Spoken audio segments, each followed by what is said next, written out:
Welcome back, guys. I'm Zell, and today we're talking about the Southern Grind Spider Monkey.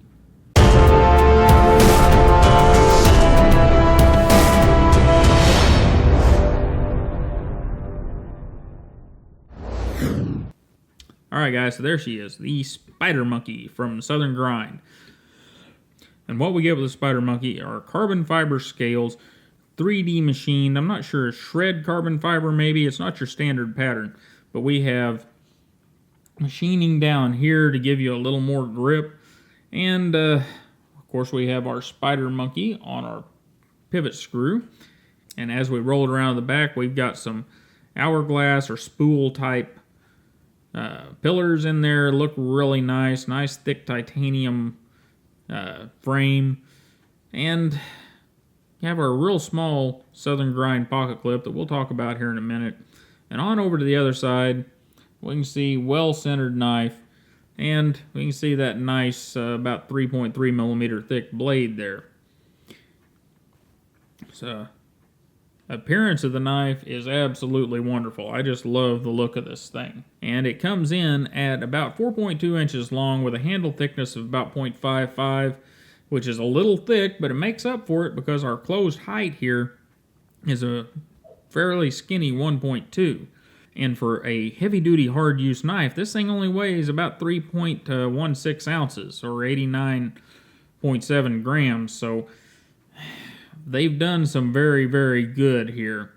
However, before we go on, one thing they didn't do so good, we have these little proprietary screws. You guys know I hate proprietary screws, and then Southern Grind complicates the matter by not sending the tool with you. Now, they only ask like 10 or 11 bucks for the tool, but come on. I'm spending 200 bucks on a knife. I'm gonna need to take it apart at some point. Send the tool in the box. Anyhow, probably get a size comparison out of the way. So what do we have? Of course, we have a Delica. And these two knives are pretty much in the same class. Not in the same price class, but in the same size class. And what else we got here? Buck 110, of course. So it's considerably smaller than that. Rat Model 1. Considerably smaller than that Rat, too. And just for fun, there's a Browse Blades VR71. Much smaller than the Browse. Anyhow, moving on along. Our blade. And what Southern Grind gives us in a blade is a piece of S35VN that's about 3.3 millimeters thick, flat ground, not full flat, but pretty close, about, I don't know, 7/8 high. And it's about 3.2 inches long with about 3.1 inches of cutting edge. Now, one thing we do need to note on the blade, it is a pretty good slicer. It's a very high flat grind, so it slices well. And on top of slicing well, it's also one of those blades that has pretty much full stock thickness all the way down the spine to about here. And then it comes down in our taper to the point. Now, what you'll see is if you use a fixed angle sharpening system like many of us do, you get a stronger point out of that, but you also get a wider secondary bevel. And what I mean by that is if you stick it in a fixed angle sharpener, you can see how wide that secondary bevel, the shiny area there, is at the tip. And whenever you roll it around, you see how that gets narrower and narrower until we get to the flat, and then it gets even again. Well, that's because I sharpened it with a fixed angle sharpener. And with that fixed angle sharpener, that's just what happens whenever you have a thicker tip. Now, it's a trade-off. Do you want the thin, pointy tip that you can get down into things with, but is also delicate, or do you want a slightly beefier tip, which is what you get here? You know, that's up to you. I've come to the point that I'm not too upset about either one unless it goes to extremes one way or the other. Alright, let's get our Levi's out and see how that pocket clip works. And there we go, guys. It fits down in your pocket pretty low. Nice small clip. Now, one thing I am going to point out is the edges of this clip have not been softened real well. So not only is it going to be kind of a hot spot for you in your hand, but it's also going to be a little sharper and a little more likely to scratch something if you rub up against it. Anyhow, we'll move along to our pause and read card, and I'll be right back with you.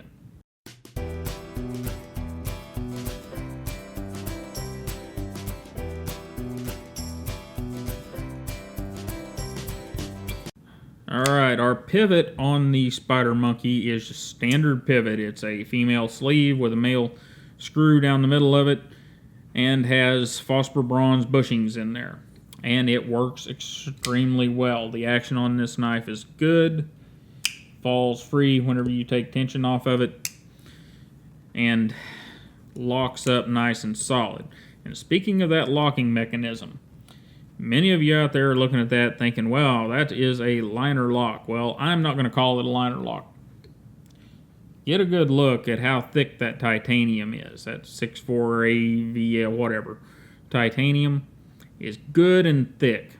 In my opinion, this is a frame lock with some carbon fiber, thin little carbon fiber scale stuck over the top of it to make it pretty. So that's my opinion. You can argue with me if you want to. And we get kind of shallow lockup, but it is so solid that I'm not going to fuss about it. There's no blade play in any direction in this knife. And then the blade just falls free. The locking mechanism, in my opinion, is very good. Now, we do have a carburized lock face. We don't have a lock bar insert.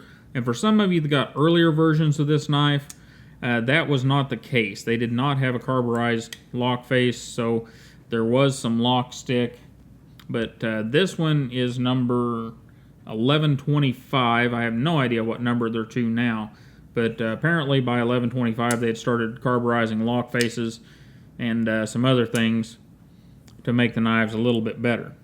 And that's good to see that they're improving their knives as they go along. Alright, ergonomics. Whenever you put this guy in your hand, that handle is beautiful. It rolls into your hand just like you'd want it to. A little bit of jimping up there is right where you'd like it. And it doesn't matter how you get a hold of it. The handle itself is a beautiful thing and works wonderful. And this jimping up here is cut beautifully. And notice how it is cut all the way across the carbon fiber, the frame, the blade, and then back across the frame and the carbon fiber again. And everything mates up. Everything lines up just like it's supposed to. That's a beautiful thing. I've seen many more expensive knives than this goof that up. So, the bad about the ergonomics. First thing, this is not the stock thumb stud. If you may have already noticed that. That's a set of number 4 thumb studs from TI Connectors, I believe. Bought them off knifekits.com. So just basic set of thumb studs, because the little 3-lobe thumb stud that comes with this, and I'll try to roll in a picture right here, that thumb stud, no matter what you do, is mean. You can turn it around a little bit on the knife blade to change where your thumb gets into it, and it still cuts. And so I changed to these more standard thumb studs from Knife Kits.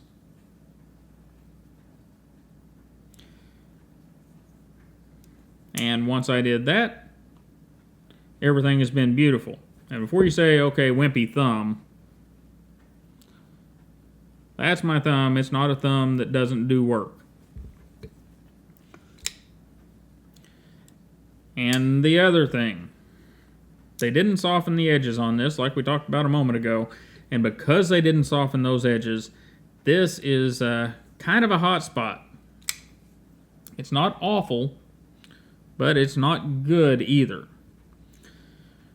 So those are the two kind of irritating things about the knife. If Southern Grind would take care of those two issues, there wouldn't be any problems whatsoever with the thing.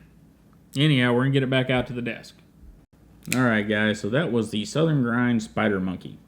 And it is a great little knife, except for those couple of issues with the ergonomics. That thumb shredder of a thumb stud set, and the not softening the edges on that pocket clip. And I really don't understand why they didn't do that. But I went back through after I filmed the camera down and used a diamond rod and just smoothed off the edges of this pocket clip, just rounded them just a bit, and it makes a world of difference with how that knife fits in your hand. It's night and day, much better. And those thumb studs, I believe the thread is 256. You can get them off knifekits.com. They're one of the TI connectors thumb studs. I think it's the number 4, but I'm not sure. But anyhow, if I were going to go right now and buy one of these knives, or I was looking for that right around a 3-inch knife, as much as I like this Spider Monkey, I probably wouldn't buy it because I'm going to have to alter the knife to make it usable. The one that I would probably buy would probably be this little Browse Blades Virtue. Still, pretty heavy duty little knife, would meet the same use case, and it's about $200 as well.